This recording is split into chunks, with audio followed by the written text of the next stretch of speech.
안녕하세요. 닥터포 유튜브 황닥입니다. 오늘도 시청해 주셔서 감사합니다.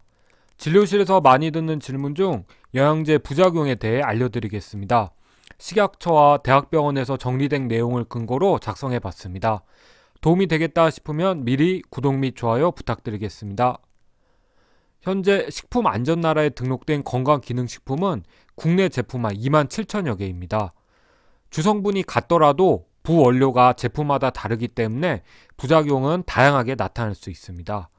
서울 삼성병원에서는 영양제가 일부 성분을 추출하여 고농도로 집약시킨 것이고 특정 기능이 있음을 표방하고 있다고 합니다.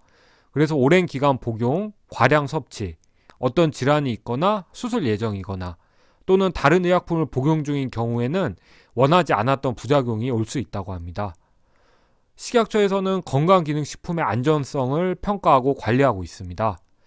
식약처에서 건강기능식품이 부작용이 없도록, 즉 안정성을 위해서 노력하고 있는데요. 하지만 개인에 따라서 부작용이 생길 수 있습니다. 식약처에서는 부작용 추정 사례로 다음과 같은 증상이 있을 수 있다고 합니다. 그리고 증상이 없더라도 독성 간염, 급성 심장질환 등이 올 수 있습니다. 부작용이 있다고 하면 우선 생각해 볼 것입니다. 평소 앓던 질환은 없었나요? 평소 앓던 질환 또는 건강기능식품 복용 중 앓았던 질환이 악화되어서 몸에 이상이 생긴 경우일 수도 있습니다. 식약처에서는 보유질환이 있는 경우 건강기능식품은 의약품이 아니기 때문에 질병을 치료하기 위한 목적으로 섭취하는 것은 잘못되었다고 합니다. 일일 적정 섭취량을 섭취하셨나요? 식약처에서는 건강기능식품을 섭취한 후 이상 사례를 호소하는 사례 대부분이 과다 섭취가 원인이었다고 합니다. 그리고 식약처에서는 건강기능식품을 다른 의약품과 병행하여 섭취할 경우 이상 사례가 나타날 수 있다고 합니다. 건강기능식품은 의약품이 아니므로 복용하고 있는 약물의 효과를 높이기 위해서 함께 섭취하지 말아야 한다고 합니다. 개인마다 부작용이 다르게 나타날 수 있지만 중요한 영양제들의 부작용을 알려드리겠습니다.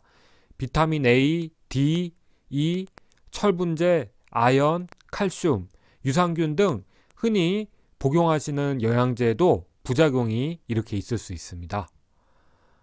비타민도 부작용이 있을 수 있습니다. 서울대 건강TV에 따르면 지용성 비타민인 비타민 A, D, E를 고용량 섭취하면 몸에 축적되어 문제가 된다고 합니다. 비타민 D는 축적되기 쉬워서 하루 필요량의 5배 이상이 되지 않도록 해야 하고 특히 임산부가 비타민 D를 과량 섭취할 경우 체내에 칼슘이 축적되거나 신장의 결석, 신장기능 이상 등이 생길 수 있어서 비타민 D를 드시지 않는 게 좋다고 합니다. 일반인에서 햇볕을 많이 못 쐬는 경우에는 1000유닛 정도, 하루 필요량의 2배 정도라고 합니다. 드시는 게 도움이 될 수 있다고 합니다.